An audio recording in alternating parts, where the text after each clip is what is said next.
I bow to all the seekers of truth.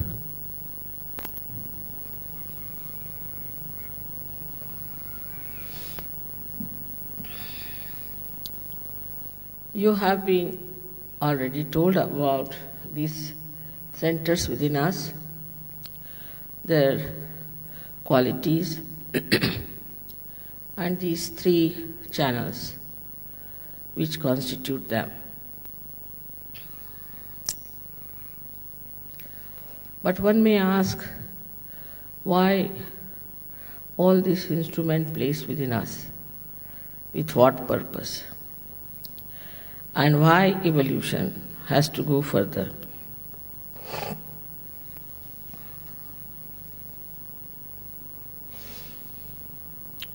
The reason is, you have to now become the spirit.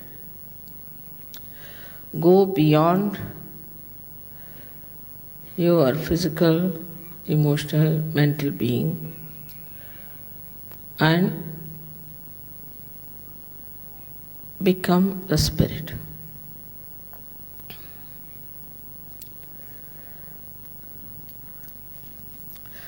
Because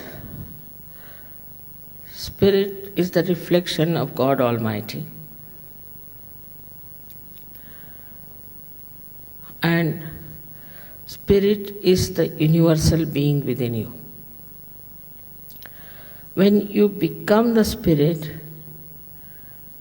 you become a universal being. You become a universal being doesn't mean that you take a certificate that you are a universal being. Not at all. But this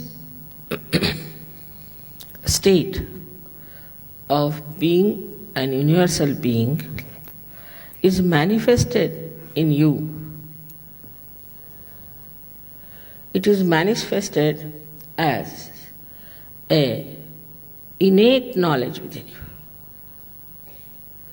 As you have innate knowledge of colors now, you know this is this color, this is this color. You see it. In the same way, you become aware of you being a universal being. Means a microcosm becomes the macrocosm. Again I say becomes. It's not just a feeling that you have become. Like a drop becomes the ocean.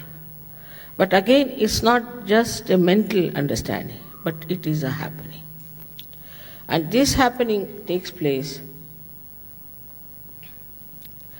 and you become a personality which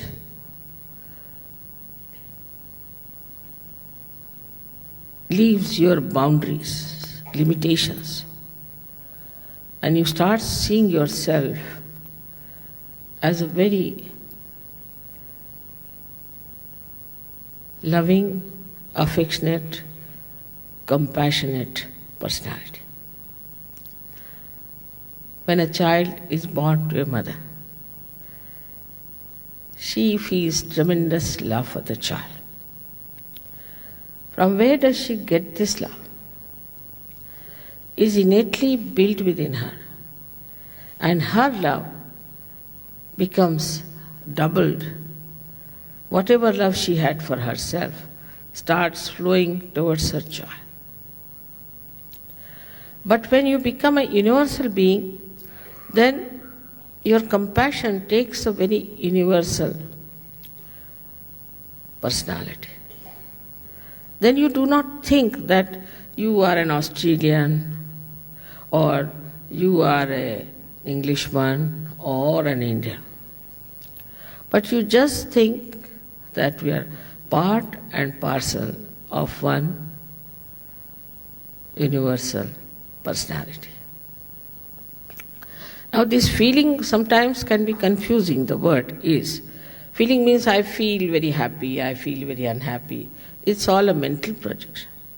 But it becomes part and parcel of your awareness This is the point I want to make very clearly to you, that it becomes just an awareness of collective consciousness. Then you can't avoid it, you can't just get rid of it. As you feel for your family. Why do you feel? I mean, some even don't feel that. But most of you feel for your family, for your children, for your wives, for your brothers, sisters, father, mother. So why do you feel for them? Because you have expanded your personality.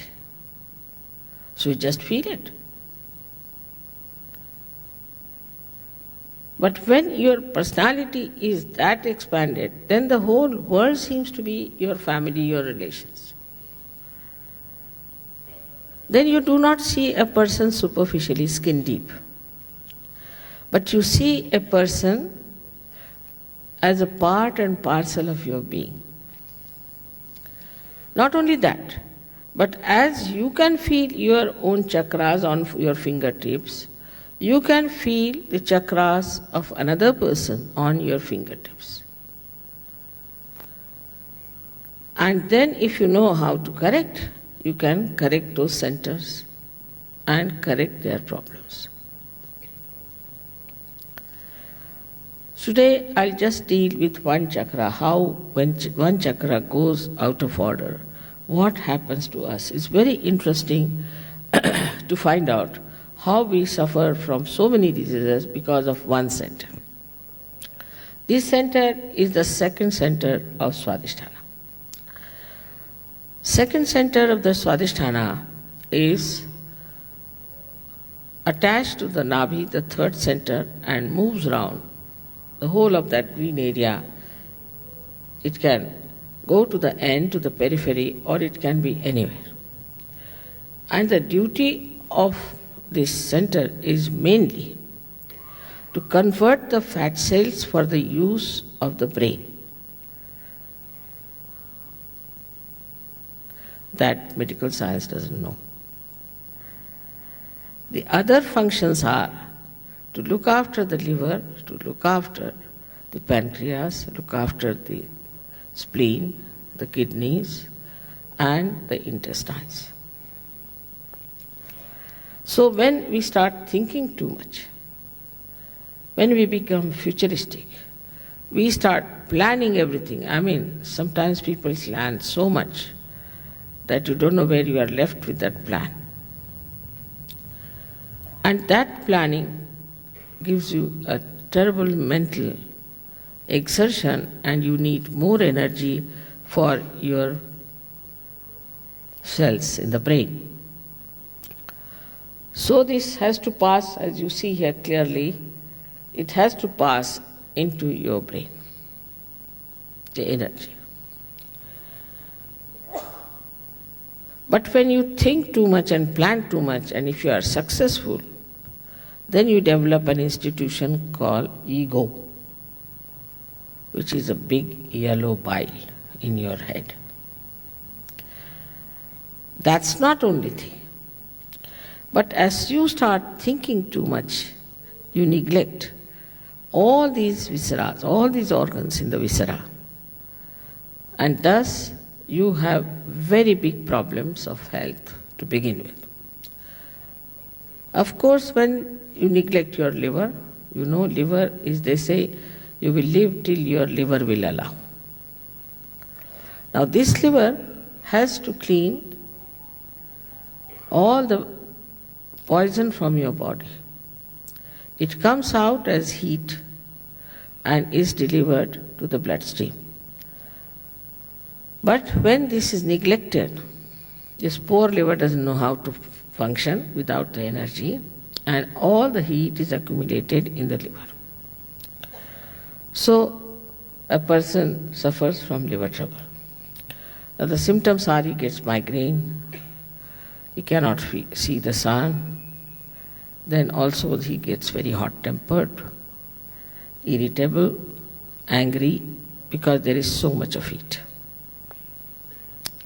Then this heat passes. I was telling in Canberra, most of the Bureaucrats have this problem because they plan too much. And where do we land with that planning, God alone knows. So, then this heat passes upward and downward. So when it passes downward, it gives you a very bad problem of terrible constipation because the heat constricts your intestine, large intestines. It also coagulates your kidneys, by which you have kidney trouble, you cannot pass your urine. Then you go on the dialysis and you are certified as really dead because you cannot last longer. It's a very expensive treatment, but doctors do not tell you frankly that, oh, you are not going to live. Then this heat can pass upward. And when it goes upward, it goes, say, to your right heart as shown there. As a result of that, you develop asthma. Of course, asthma is connected also with the left side. So when there's triggering done by the left side, then you get this horrible disease called asthma. Then this heat can go upward and can ruin your throat. It can freeze your right arm. It can make your left eye red and also your left ear deaf. But by chance, if such a person is young and using too much physical energy and mental energy, as well as drinking a lot, he can have a very fatal heart attack, a very massive one, and he may die very early in age. You must know that all such attacks at a young age always are fatal. But when you see to the other side is that there is a pancreas which is neglected. As a result of the neglect of the pancreas, you develop a disease called diabetes. Even the mothers who are extremely planning type and thinking type give that disease to their children. And children are born with diabetes. Then you have the third problem with the spleen.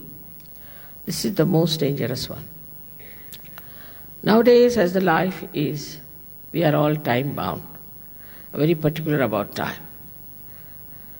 As a result of that, we have become extremely hectic. Supposing you sleep very late in the night, then you have to get up early in the morning somehow get into your clothes and run to the office. Don't even take your breakfast, your wife will give you. So on the way in the car you are eating your breakfast. And then you read the newspaper. You get a shock of your life because so many horrible things are happening. Newspapers will never give something that is good or is doing well, but something that has gone wrong to give a sensational feeling. It gives you sometimes horrible things. So early in the morning, if you read something horrible, being a human being, you are sometimes shocked. Then you find there is a jam on the way and you get so upset and all your peace is disturbed. Now this spleen is responsible for creating red blood corpuscles when you are in emergency. You must have seen when you eat your food and you run, you get a pain here. That's because your spleen is trying to pump out new RBCs. Now, to create that, this spleen has to work very hard. But it cannot understand the crazy, hectic personality. Every time it tries to cope with it, it goes crazy. So such a spleen becomes crazy, and ultimately with some triggering on the left-hand side, you develop a horrible disease called as leukemia or blood cancer. Then also your intestinal problems, the pain in the stomach and all that, indigestion, all go hand in hand only because of one center only on the right side. I have not even described the left side center. So, if I describe all these, then the whole materia medica will be described. It's like that. So, all the permutations and combinations of these centers give you physical problems, then the left side gives you the mental problem. Now, when the Kundalini rises, as I told you, she pierces through these centers and like pearls, the thread passes through different pearls. So the left and right hand are brought together and are nourished, and that's how you feel all right, your health is all right. So when the Kundalini rises and when she touches the spirit, the seat of the spirit here, the flow of the grace also on the sympathetic nervous system relaxes your center and nourishes them. Plus the rising of the Kundalini helps you such a lot. But unless and until you get awakening of your Kundalini and the last breakthrough of the last center, you cannot feel all right. And you have to work it out in a proper way, understandingly, how to cure yourself or how to cure others. You have to also know how to protect yourself. But you definitely become a personality who can cure people, who can cure themselves. I mean, Sahajogis don't go to doctors at all, I have no question. As soon as they get into trouble, they know this burning started. Now, this is it, clear it out. They are the doctors, they get the diagnosis, they know the medicine, finished. So the first thing that happens to us that physically you feel perfect. After that you don't age also. Your age comes down. You don't have wrinkles, you don't have worries. Because all your worries are due to your left side or right side, which is causing you two institutions of ego or superego.